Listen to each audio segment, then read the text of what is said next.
नमस्कार, आप देखें इन न्यूज। मैं हूं आपके साथ प्रियव्रत दीक्षित। स्वागत है आपका अपना उत्तराखंड के इस खास बुलेटिन। फिलहाल एक बड़ी खबर के साथ बुलेटिन का आगाज कर लेते हैं। तो धर्म संसद विवाद के बाद से चर्चाओं में आए जितेंद्र नारायण त्यागी की गिरफ्तारी के बाद से प्रशासन पर लगातार आरोप लगाए जा रहे हैं कि प्रशासन ने षड्यंत्र के तहत गिरफ्तारी की है।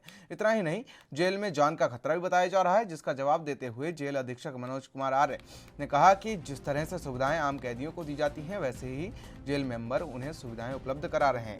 साथ ही मनोज कुमार आर्य ने बताया कि जितेंद्र नारायण त्यागी को बाहर वाई श्रेणी की सुरक्षा मिली हुई है। इसके साथ ही उनको कई धमकी भी जान से मारने की मिली है। इसको देखते हुए जितेंद्र नारायण त्यागी वसीम रिजवी की सुरक्षा पर पूरा ध्यान कारागार में रखा जा रहा है। मनोज कुमार आर्य ने कहा कि यह सुनिश्चित करना चाहूँगा कि किसी भी तरह का कोई खतरा जितेंद्र नारायण त्यागी को नहीं है, और साथ ही हरिद्वार की जिला कारागार में उन्हें पूरी तरीके से सुरक्षित रखा जाएगा। वसीम रिजवी उर्फ जितेंद्र नारायण त्यागी जो है कल इस कारागार में निरुद्ध हुए हैं, और एक बंदी को जो भी सुविधाएं अनुमन्य होती हैं एज पर जेल मैनुअल, उनको वो सुविधाएं उपलब्ध कराई जा रही हैं। और चूँकि उनको बाहर वाई श्रेणी की सुरक्षा मिली हुई है, और जैसा कि हमारी जानकारी में भी आया है कि उनको कई थ्रेट मिली हुई है, तो उसके मद्दे। तो वहीं उत्तराखंड बीजेपी सरकार ने आज जो प्रदेश पार्टी कार्यालय में कोर ग्रुप की बैठक, चुनाव समिति की बैठक की, जिसमें सीएम पुष्कर सिंह धामी समेत कई बड़े नेता मौजूद रहे। वहीं बैठक में 70 विधानसभा सीटों पर नामों को लेकर चर्चा की गई और हर सीट पर पार्टी 3 नाम केंद्रित नेतृत्व को भेजेगी। आपको बता दें कि बीजेपी ग्रुप की बैठक से हरक सिंह रावत गायब रहे, जिसके बाद से उनके नाराज होने की चर्चाएं राजनीतिक गलियारों में तैयार होने लगी हैं। वहीं पार्टी के प्रदेश अध्यक्ष मदन कौशिक के मुताबिक सभी चुनाव क्षेत्रों के पर्यवेक्षकों की रिपोर्ट प्राप्त हो गई है, और पार्टी के प्रदेश चुनाव प्रभारी प्रहलाद जोशी और मुख्यमंत्री पुष्कर सिंह धामी समेत प्रदेश अध्यक्ष की मौजूदगी में चुनाव क्षेत्रों से लाए गए नामों की पेटी खोली गई है। वरिष्ठ नेताओं के बीच इन नामों पर गहन मंथन हुआ। अभी चुनाव, हमारे प्रदेश की चुनाव समिति की यहाँ पर बैठक है, और उसमें क्योंकि सभी जगह से सब लोगों के अपने अपने फीडबैक हैं, अपने अपने सबके नाम आए होंगे, सभी नामों पर चर्चा होगी और उसके बाद केंद्रीय संसदीय बोर्ड को भेजा जाएगा। ये कब तक हो जाएगा फाइनल? जल्दी, आज प्रक्रिया हो रही है, इसके बाद हमारी दिल्ली में केंद्रीय संसदीय बोर्ड बैठेगा, वहाँ तय। संगठन है बहुत ही मजबूत है और जमीन से जुड़ा संगठन है। संगठन की राय बहुत महत्वपूर्ण होती है, और 5 वर्षों में जो काम किया है हमारे विधायकों ने, सरकार ने, पार्टी ने, संगठन ने, उससे हम लोग अत्यंत संतुष्ट हैं और जनता संतुष्ट है। और आप देखेंगे कि हम लोग जो भी निर्णय लेंगे वो निष्पक्ष हो करके और पार्टी हित में लेंगे। हम सब की ये एक दृढ़ इच्छा है कि हम 2022 में यहाँ पे भारतीय जनता पार्टी सरकार बना के मोदी जी को भेंट करें। सर, मौजूदा वक्त में जिस तरीके से आपने कहा 5 साल में बहुत बेहतर काम सभी ने किए हैं, ऐसे में क्या आपको लगता है कि जो चर्चाएं चल रही कि टिकट भी कुछ कटेंगे, ये करने चाहिए नहीं? देखो ये बात बताएं, ये प्रजातंत्र में, लोकतंत्र में आप देखेंगे जब भी चुनाव होते हैं तो हमेशा ऐसा होता है कि कुछ को मिलता है, कुछ को नहीं मिलता है। चुनाव जीतना ही पहला हमारा लक्ष्य होता है, और दूसरा होता है कि जो कर्मठ लोग हैं, समर्पित लोग हैं, उनको मौका मिलता है। कोई हमारे यहाँ असंतोष नहीं है लोगों को, बिकॉज यहाँ पे गुटबंदी नहीं है ना कि इस गुट का था इसलिए कट गया, उस गुट का था इसलिए कट गया। यहाँ सब भारतीय जनता पार्टी के कार्यकर्ता हैं। जो सम्मान एक कार्यकर्ता को मिलता है, वही सम्मान यहाँ मुख्यमंत्री को मिलता है। मेरा ये सवाल है कि क्या आपको लगता है कि कुछ सीटों पर टिकट बदले जाने चाहिए? अब ये अगर मैं बता दूंगा तो फिर आपको मजा नहीं आएगा। 2-3 दिन रुक जाइए, लिस्ट सामने आने वाली है। भारतीय जनता पार्टी एक लोकतांत्रिक पार्टी। हम लोगों ने प्रत्येक विधानसभाओं में यहाँ से एक टीम भेजी थी, वो वहाँ के सभी कार्यकर्ताओं से जो है बातचीत करके आए हैं। आज वो टीमें यहाँ पे अपनी रिपोर्ट रखने वाले हैं, और फिर प्रदेश नेतृत्व जो है हर सीट पे पैनल बना के केंद्रीय चुनाव समिति को भेजेगा। और मैं ये कह सकता हूँ कि जितना मैं दौरा करके आ रहा हूँ, इस समय भारतीय जनता पार्टी का अंडर करंट है, बड़ी लहर है, और पूर्ण बहुमत की 2/3 बहुमत से हमारी सरकार फिर बनने वाली है।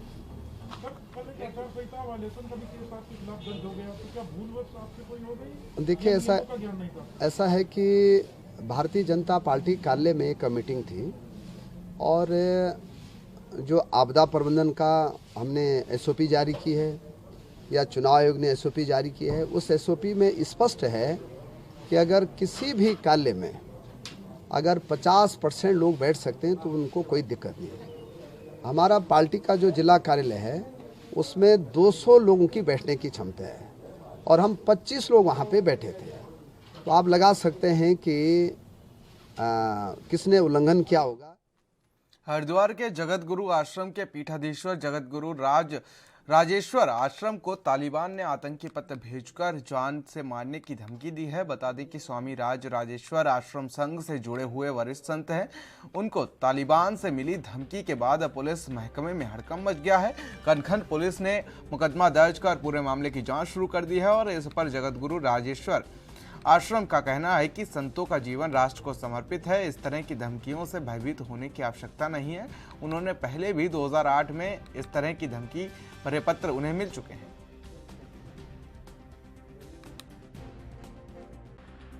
जी धमकी का मामला है, कहाँ धमकी आई है, कोई कहाँ से आई है, कैसे आई है? तो तालिबान की ओर से है, उससे पहले भी आ चुकी है इस्लामिक संगठनों की, और इसलिए मैंने प्रेस में भी नहीं दी कि आप लोग परेशान होंगे, लेकिन आपको फिर भी मालूम पड़ गया। तो इसमें मुझे ये कहना है कि हम किसी भी प्रकार की धमकी से भयभीत होने वाले नहीं होते हैं। सन्यासी का अर्थ ही होता है जो अभय होता है, इसलिए हमें किसी का भय नहीं है। अगर मैंने इस हिंदुत्व के राष्ट्र के लिए कोई चीज़ घटित हो जाती है और हमारा बलिदान हो जाता है तो हमारे लिए बहुत अच्छी बात है। सन्यासी होने मात्र से हम मोक्ष हमारा होगा या नहीं होगा, लेकिन हिंदुत्व के विषय पर यदि बलिदान होता है तो ये हमारे लिए प्रसन्नता की बात है। इसमें कोई चिंता की बात नहीं है, कोई घबराहट नहीं है। और ये तो शुरू से ही हमारे ऊपर पहले भी अटैक भी हुए हैं, फायरिंग भी हुई है, लेकिन मैं उन सब लोग चीज़ों से की चिंता नहीं करता हूँ। अभी एक आश्रम में एक पत्र के प्राप्त होने की सूचना मिली है, जिसमें कि कुछ धमकी भरा एक संदेश दिया गया है। इस पत्र की जांच कराई जा रही है और ये देखा जा रहा है कि तो वहीं विधानसभा चुनाव नजदीक आते ही सभी पार्टियां कमर कसती नजर आ रही हैं। वहीं कांग्रेस ने चुनाव से पहले एक बार फिर से महंगाई का मुद्दा उठा दिया है। आपको बता दें, कांग्रेस के पूर्व सीएम और कांग्रेस नेता हरीश रावत ने बीजेपी को कटघरे में खड़ा करते हुए कहा कि देश महंगाई से बेहाल है, बहुत हुआ महंगाई की मार, कब तक झेलेंगे बीजेपी सरकार। रावत किसी भी हाल में बीजेपी को छोड़ना नहीं चाहते, क्योंकि उन्हें पता है कि विधानसभा चुनाव जीतने के लिए कितना अहम है। बहुत हो गया महंगाई की मार, कब तक झेलेंगे हम भाजपा सरकार। हिमाचल ने रास्ता दिखाया, उत्तराखंड उस रास्ते पर आगे बढ़ेगा और ये महंगाई थोपने वालों से, जनता की जेबें काटकर पूंजीपतियों की जेबों को भरने वालों से निजात पाने का मार्ग देश को सुझाएगा। मुझे भरोसा है इस बात का कि लोग बदला लेंगे भाजपा से, क्योंकि उन्होंने लोगों को मजबूर किया है कुछ चंद लोगों की भलाई के लिए 450 का गैस सिलेंडर 1000 रुपये में खरीदने के लिए 100 के पार कर दिया डीजल और पेट्रोल को। जो 58 रुपये में 2014 में सरसों के तेल मिलता था 1 लीटर, उसको 200 रुपये में खरीदने को मजबूर कर दिया, ताकि अडानी की जेब में पैसा जाए, आप सबकी जेब से निकले। आज कहाँ है दालों के दाम? और तो छोड़ो, नमक नहीं छोड़ा इन्होंने, कोई चीज नहीं छोड़ी जिसके दाम नहीं बढ़ा दिए। अब तो गरीब के पांव से चप। तो वहीं उत्तराखंड बीजेपी की कोर कमेटी के चुनाव समिति के प्रदेश मुख्यालय में आज बैठक हुई और इस बैठक में सभी 70 प्रत्याशियों के नाम पर चर्चा की। तो तो वहीं आपको बता दें कि प्रदेश चुनाव प्रभारी प्रहलाद जोशी की अध्यक्षता में हो रही इस बैठक में प्रदेश अध्यक्ष मदन कौशिक, मुख्यमंत्री पुष्कर सिंह धामी, पूर्व मुख्यमंत्री विजय बहुगुणा, सांसद माला राज्य लक्ष्मी शाह, सांसद अजय टमटा सहित तमाम पार्टी के वरिष्ठ नेता मौजूद रहे। प्रदेश चुनाव प्रभारी प्रहलाद जोशी ने कहा कि सभी पार्टियों के नाम को लेकर मंथन किया जा रहा है। कोर कमेटी की बैठक और चुनाव समिति की बैठक में यहाँ ये वरिष्ठ नेताओं से चर्चा के बाद प्रत्याशियों की सूची तैयार की जाएगी। इसके बाद केंद्रीय इलेक्शन कमेटी की रिपोर्ट सौंपी जाएगी और वहां से मोहर लगने के बाद जल्द पार्टी प्रत्याशियों के नाम का ऐलान करेगी।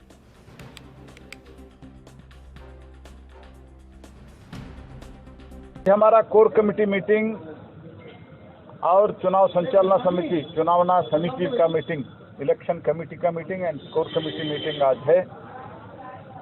हम पूरा दौरा लेंगे कोर कमेटी में और चुनाव समिति में। बहुत वरिष्ठ भारतीय जनता पार्टी के जो नेता है, मुख्यमंत्री है, प्रदेश अध्यक्ष और कई मंत्री, पूर्व मुख्यमंत्री, ऐसे प्रमुख लोग हैं जो उत्तराखंड के पूरा इंफॉर्मेशन उनके पास रहता है। ऐसे लोगों से हम डिटेल चर्चा करेंगे और इलेक्शन कमेटी में हम हर एक विधानसभा का शॉर्ट लिस्ट भी करेंगे और कल परसों हम दिल्ली में हमारे सेंट्रल लीडरशिप से भी बातचीत करके शीघ्र ही हमारा फर्स्ट लिस्ट रिलीज करेंगे। पूरी तरह से लोकतांत्रिक प्रक्रिया के तहत और लोकतांत्रिक तरीके से चलने वाली पार्टी है। हमने ये क्रम हमारा मंडलों से शुरू हुआ था। मंडलों में रायशुमारी हुई थी, मंडलों के बाद जिले में रायशुमारी हुई है, जिले के बाद आज प्रदेश स्तरीय जो हमारी समिति है उस पर चर्चा होगी और जो भी नाम आएंगे, क्योंकि काफ़ी नाम आए हुए हैं, एक एक सीट पर बहुत ज़्यादा दावेदार है हमारी पार्टी और हमारा नेतृत्व इस पर माननीय प्रधानमंत्री जी के रूप में सबसे बड़ी पार्टी है और सबसे बड़ा नेतृत्व हमारे पास है। ये जरूर है कि हमारे पास लंबी कतार है, अंततः जो नाम आए सभी पर चर्चा होगी और वो नाम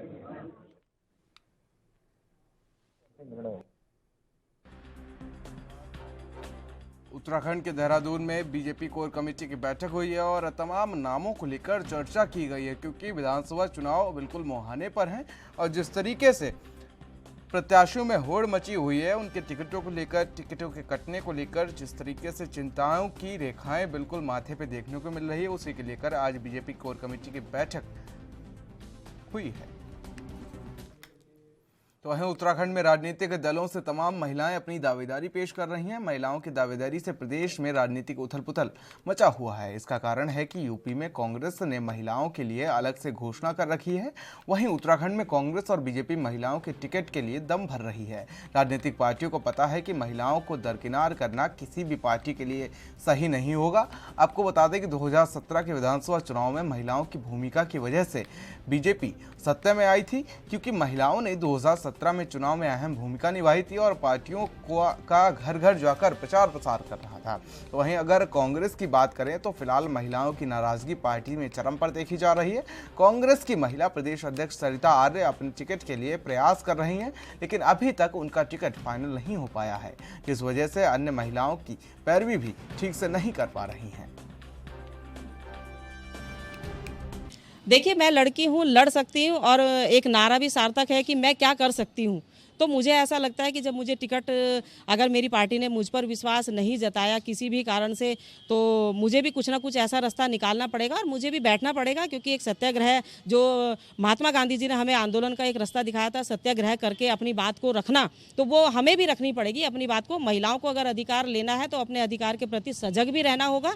और अगर जब मुझे टिकट नहीं मिलेगा तो मैं उस वक्त ये फैसला जरूर लूँगी कि मुझे क्या करना है। अपनी पार्टी के प्लेटफॉर्म पर बैठ करके मैं अब बात रखूँगी। उसके लिए अगर मुझे कुछ भी करना पड़ेगा, किसी भी स्तर तक जाना पड़ेगा, तो मैं जाऊंगी, क्योंकि मेरा अधिकार है। मैंने बरसों तक इस राजपुर विधानसभा में काम किया है और संगठन को भी मजबूत किया है, और महिलाओं के बीच में ही नहीं बल्कि प्रत्येक जनमानस के बीच में जाकर के मैंने काम किया है। नाराज बहुत महिलाएं हैं। मैंने 31 की लिस्ट दी थी 40% के हिसाब से। बाद में हमसे कहा गया था कि आपकी लिस्ट बहुत बड़ी है, फिर मैंने 27 की लिस्ट दी। तो 27 में से देखिए, हमारी पार्टी ने ये भी नहीं पूछा कि कौन सी महिला सक्षम है, किसको हम टिकट दें, किसको नहीं दें, और किसको सरकार आने पे हम लोग एडजस्ट करेंगे। तो एक महिला प्रदेश अध्यक्ष होने के नाते हमें भी बैठाया जाता, हमसे भी कहा जाता कि कौन महिला आपकी सक्षम है, किसे हम टिकट दें। आज सारी महिलाएं मेरे ऊपर प्रश्न चिन्ह लगा रही हैं कि लोकतंत्र है दीदी, हम तो स्वतंत्र हैं, हमें यहाँ से टिकट नहीं मिलेगा, हम जाएंगे। अब मैं किस किस को रोकूं बताइए। वो तो कह रही हैं कि इस्तीफा ले लो, हमारी सारी महिलाओं के इस्तीफा आप लो मेरे से। तो मैं एक प्रदेश अध्यक्ष होने के नाते मेरा ये बनता है कि मैं किस हिसाब से उनको जवाब दूं। आज मेरे ऊपर प्रश्न चिन्ह लगा रही हैं कि अपना टिकट तो तुम दिला नहीं रही हो, दूसरों के टिकट के लिए भी पैरवी नहीं कर रही हो।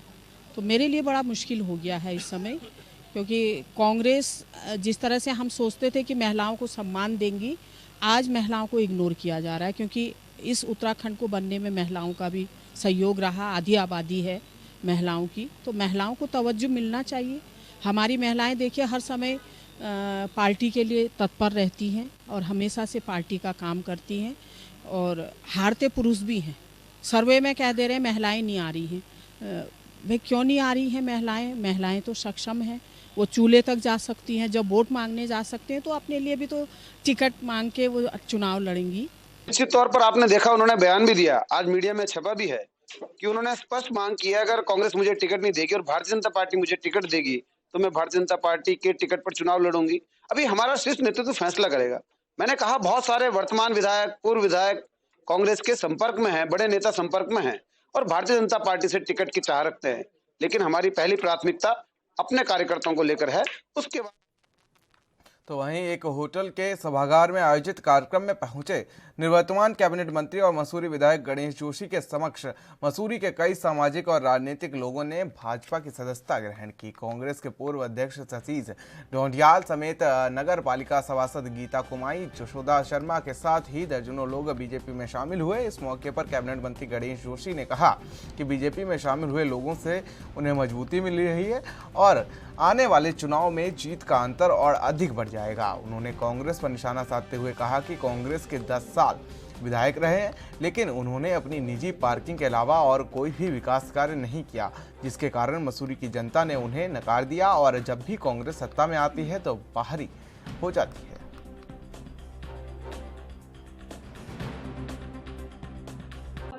वर्तमान परिस्थितियों को देखते हुए, चाहे वो देश की परिस्थिति हो, चाहे प्रदेश की हो, चाहे मसूरी की परिस्थिति हो, इन परिस्थितियों को देखते हुए ये लगा कि आज के तारीख में जो हमारे विधायक गणेश जोशी जी हैं, उनका जो अपना कार्यकाल पिछले 10 वर्षों का रहा, वो अपने आप में एक बहुत बढ़िया कार्यकाल रहा। चाहे वो पेयजल समस्या के संबंध में रहा हो, यमुना घाटी से वो 144 करोड़ रुपए की पेयजल योजना लाए, जो अपने आप में एक अभूतपूर्व काम है। पार्किंग का काम रहा हो, किंकरेट पे देखो आपने आज 250 गाड़ियों की पार्किंग उन्होंने व्यवस्था अपने संघर्ष के माध्यम से ये पार्किंग की व्यवस्था कराई और उसका लोकार्पण माननीय मुख्यमंत्री के द्वारा कराया, आज जनता को समर्पित है। साथ ही आप देखो 500 गाड़ियों की पार्किंग के लिए डीपीआर तैयार करवा दी 0 पॉइंट पे, ये कम बड़ी उपलब्धि है, ये बहुत बड़ी उपलब्धि है। साथ ही टाउन हॉल का निर्माण देख लो, उसके लिए पैसा रिलीज कराना हो, उसका भी आज बनने के बाद उसका लोकार्पण माननीय मुख्यमंत्री द्वारा करा दिया गया। और उससे बड़ी समस्या ये है कि माननीय विधायक गणेश जोशी जी जो हैं, मसूरी का सुख हो दुख हो, वो हर एक सुख और दुख में जो है जी जान लगाकर सेवा करते हैं। साथ ही उनका सबसे बड़ा मेरा जो दिल जीतने वाला कार्य ये रहा उनका, जो मैंने अपनी आंखों से देखा कि ये 2 साल का जो कोरोना पीरियड रहा, ये बहुत ही भयानक और डरावना पीरियड रहा। इस डरावने पीरियड में वो एक विधायक न होते हुए एक भाई के रूप में मसूरी पहुंचे और घर घर उन्होंने जो है राशन की व्यवस्था कराई और हर गरीब आदमी को उस राशन को मुहैया कराया। काम यहीं पे समाप्त नहीं हुआ, उसके बाद लोगों को जो है हॉस्पिटल में जगह नहीं मिल रही थी, हॉस्पिटल में जगह दिलवाई। ऑक्सीजन, मसूरी में ऑक्सीजन सिलेंडर नहीं होते थे, आप देखो कि उन्होंने ऑक्सीजन बैंक तक जो है मसूरी में स्थापित कर दिया। ये अपने आप में एक बहुत बड़ा काम है। में जुड़ने का कारण, सबसे बड़ा कारण यह है कि मैं जनता के लिए जुड़ी हूँ, जनहित के लिए जुड़ी हूँ। और अगर कोई पार्टी विकास का कार्य कर रही है और करेगी तो वो भारतीय जनता पार्टी है, क्योंकि मैं आपको गिनवा सकती हूँ टिप्स पे कई काम। अभी एक बात आ रही थी कि माननीय मंत्री जी ने छाते बांटे, छाते के पीछे उनकी एक दूरदर्शिता है, वो यहाँ के वासियों को आंधी तूफान बारिश से बचाना चाहते हैं, कोई और क्यों नहीं बांटता। छाते से तो आंधी तूफान से नहीं बच सकता आदमी, तूफान नहीं, आंधी तूफान खाली यही नहीं होता, सुख दुख में जब जनता को जरूरत होती है वो उनके दुख सुख में खड़े रहते हैं। ऐसा कोई नेता मैंने देखा नहीं। आपने काफी इनके साथ में काफी आपकी बहस भी हुई है, हमने देखा है आपने काफी लड़ाई भी लड़ी। आज क्या कारण रहा है कि आप शिफन कोट वासियों के लिए भूमि पूजन हुआ है, आपको पता है, और माननीय मंत्री जी ने सरकार के अलावा आम जनमानस के हित के लिए, अगर सरकार ने भूमि पूजन के लिए भूमि की शासन से प्रस्ताव को पास कर दिया है तो वो उनके लिए फंड भी लेके आए हैं माता मंगला के द्वारा। एक जनप्रतिनिधि ऐसा ही होना चाहिए जो कि जनता के हित के लिए सरकार के साथ साथ अन्य संस्थाओं के माध्यम से भी उनका भला कर सके, और मैं माननीय मंत्री जी का आभार व्यक्त करती हूँ। तो वहीं कल हल्द्वानी पहुंचे सूबे के मुख्यमंत्री पुष्कर सिंह धामी के बढ़ते कोविड संक्रमण को देखते हुए सुशीला तिवारी हॉस्पिटल का निरीक्षण किया था। तो वहीं आपको बता दें कि इस दौरान मुख्यमंत्री पुष्कर सिंह धामी के पैरों में गिरकर उपनल कर्मी महिला द्वारा अपनी पीड़ा बयां करने की तस्वीरें सामने आने के बाद कांग्रेस ने मुख्यमंत्री धामी और पूरी बीजेपी सरकार को घेरना शुरू कर दिया है। कांग्रेस के पब्लिसिटी कमेटी के प्रदेश अध्यक्ष सुमित हिदेश ने इस पूरे मामले में कहा है कि बीजेपी सरकार के नेताओं ने उपनल कर्मियों के साथ किस प्रकार से पूरे 5 साल तक छल किया और अनेक मानसिक यातनाएं दी हैं, और आगामी विधानसभा चुनाव में प्रदेश भर के उपनल कर्मचारियों और उनके परिवारजन अपने वोट से अपनी पीड़ा का मुंहतोड़ जवाब अवश्य देंगे। देखिए, बिल्कुल सोचने वाली बात है कि उपनल कर्मी जो 90 दिन से ऊपर धरने पर बैठे और उनको एक कोरा आश्वासन दिया जिससे उन्होंने धरने को समाप्त करा। मुख्यमंत्री के प्रतिनिधि बतौर एक व्यक्ति गए वहाँ, उन्होंने उनको आश्वासन दिया कि कैबिनेट में आपकी मांगों को रखा जाएगा और वो पूरी होंगी, और जिस प्रकार से छल आ गया उन्हें, वो उनकी निगाहें जड़ी नहीं कैबिनेट बैठकों पे, लेकिन उपनल वालों को धोखा मिला। ऐसी पुलिस कर्मी जो हैं उनके पे ग्रेड वो जो 4600 वाला मसला था उसमें भी उनको आश्वासन दिया, उनको धोखा मिला। तो धोखाधड़ी करने वाली ये सरकार है, उसमें महिला कह रही है कि आप राजा हो। तो अब समय आ गया है कि जनता ये राजाओं की सरकार को बाहर निकाले और प्रदेश में जनता की सरकार, जनता की सहमति से बनी हुई सरकार और जनता के कार्य करने वाली कांग्रेस की सरकार को अवसर देने का समय आया। ये तो एकमात्र हमारी बहन थी जिससे अपनी पीड़ा व्यक्त मुख्यमंत्री के सामने करी। अगर मुख्यमंत्री जी सारे क्षेत्रों में बड़े बड़े पोस्टर लगाने की जगह उन क्षेत्रों का भ्रमण करते तो ना जाने कितनी मातृशक्ति अपनी समस्याएं लेके आती और बताती उन्हें कि डबल इंजन सरकार में महिलाओं के साथ किस प्रकार की प्रताड़ना हुई। नहीं, बिल्कुल है। देखिए, उल्लंघन ही उल्लंघन है और स्टेट मशीनरी का मिसयूज़ है, और सरकार में सत्ता बल और धनबल और बाहुबल का बहुत अभूतपूर्व प्रयोग करा जा रहा है, और इसका कांग्रेस घोर विरोध करती है। चुनाव आयोग को भी और जो अधिकारी हैं, जो रिटर्निंग अफसर हैं, जो चुनाव आयोग ने जिनको नियमित करा है इस कार्य के लिए, उन सब अधिकारियों से मेरी अपील है कि निष्पक्ष होकर तुरंत एक्शन लें और आचार संहिता। तो आपको बता दें कि जिस तरीके से सच्चे सिपाही हैं, इसलिए बीजेपी हाईकमान उन पर विश्वास है और इस बार पार्टी उन्हें ऋषिकेश विधानसभा से अधिकृत प्रत्याशी घोषित करेगी।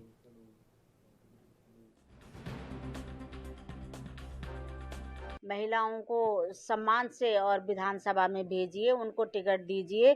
जब वो उत्तराखंड राज्य बना सकती हैं तो क्या चुनाव नहीं जीत सकती हैं? ये तो बड़ी विडंबना है कि हमारे लोग ये सोचते हैं नहीं हम तो जिताऊ को टिकट देंगे। आप देखिए कि जिताऊ क्या महिलाएं नहीं हो सकती हैं?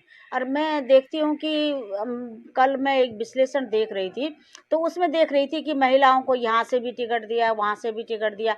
मुझे लग रहा 2-3 टिकट से ज़्यादा कहीं टिकट नहीं दिए। किसी का पति अगर ख़त्म हो गया और वो विधायक था तो उसको 20 लिए टिकट दिया कि सिंपैथी वोट उसको मिलेंगी, वो जीतेंगी। लेकिन ऐसा नहीं है। आप राज्य आंदोलनकारियों को ना भूलें और जो कि बिल्कुल कर्मठ सिपाही हैं आपकी पार्टियों में, उनको तो बिल्कुल भी नज़रअंदाज ना करें। और मेरी तो हमेशा उपेक्षा हुई है, चाहे वो मेयर का टिकट रहा हो, मेयर का टिकट में भी मेरी उपेक्षा हुई है, चाहे कुछ भी रहा हो, चाहे वो राज्य मंत्री के पद रहे हों। आप देख रहे होंगे कि मेरी हमेशा उपेक्षा हुई है। कब तक मैं इस उपेक्षा को सहती रहूंगी? और अब तो अपने उत्तराखंड में मेरे साथ इतना ही। देश और दुनिया की अहम खबरों के लिए बने रहिए एनबी न्यूज़ के साथ। नमस्कार।